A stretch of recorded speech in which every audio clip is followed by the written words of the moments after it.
नमस्कार, मैं आशुतोष संजन और टाइम फैक्ट न्यूज में आपका स्वागत है। तो आइए आज आपको ले चलते हैं नोएडा के नलगढ़ा गांव में, जिसका इतिहास बड़ा ही रोचक रहा है। इसी गांव में क्रांतिकारियों ने बम बनाया था। इतना ही नहीं, चंद्रशेखर आजाद, राजगुरु और सुखदेव यहाँ 3 वर्ष तक कर छिप कर रहे थे।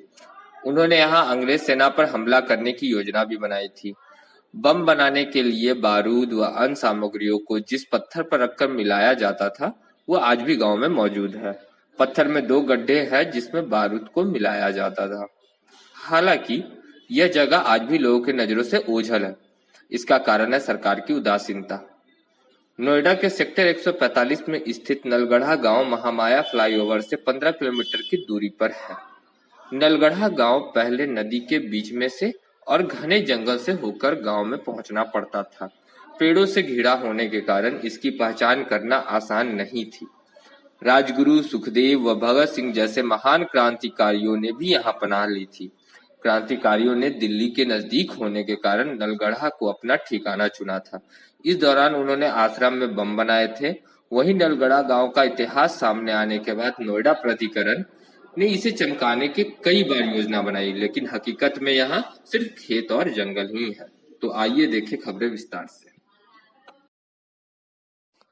तो आइए मिलते हैं इनसे। ये वो शख्स हैं जो गुरुद्वारा की देखरेख करते हैं। तो यहाँ के बारे में जानते हैं और भगत सिंह की भूमिका के बारे में जानते हैं कि क्या भूमिका रही है भगत सिंह जी की।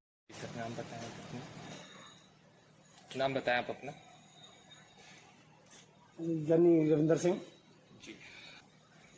जो 1929 में जो विस्फोट किए थे उन्होंने असेंबली में जो बम गिराए थे, तो जो उसका बम का जो मैगजीन था, जो उसका मतलब बारूद था, वो यहीं तैयार किया गया था इसी पत्थर के द्वारा, जो पत्थर आप देख सकते हैं। और जो क्रांतिकारी भाई हैं हमारे सरदार भगत सिंह, राजगुरु, सुखदेव सिंह, चंद्रशेखर आजाद और सुभाष चंद्र बोस जी, और उन्हीं की सेना में कमांडर है सरदार करनैल सिंह, वो यहाँ अंतिम समय में यहाँ रहते थे। सरदार करनैल सिंह का परिवार आज भी यहाँ मौजूद है। सुनने में आया ये भी है कि उन्होंने यहाँ बम के प्रशिक्षण भी किया था। तो प्रशिक्षण करने के बाद जाकर के जो असेंबली में बम गिराया गया था, अब ये चीज़ के देखा जाए तो ये भूमिका रही, उनकी अहम भूमिका रही। यहाँ पे उन्होंने कितने दिन गुजारे, मतलब कितने वर्ष गुजारे थे? शहीद होने से कुछ समय पहले तक सरदार भगत सिंह, राजगुरु और सुखदेव सिंह, उन्होंने अपना अंतिम समय यहीं बिताया था। जी। तो और मैं अभी आपका एक स्मारक स्थल जहाँ पे देख के आया हूँ, हाँ जी शहीद भगत सिंह जी का, तो वहाँ पे स्मारक स्थल में कोई डेवलपमेंट अभी हमें दिख नहीं रही है।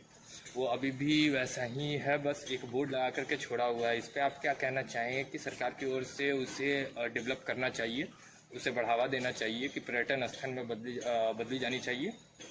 देखिए, मैं तो सरकार को बेनती करूँगा कि जो सरदार शहीद भगत सिंह जी के नाम का जो स्मारक यहाँ पड़ा हुआ है, जो ज़मीन पड़ी हुई है, इसमें कुछ सुधार लाए और यहाँ पे उनके नाम से या तो कोई पर्यटक स्थल बनाया जाए।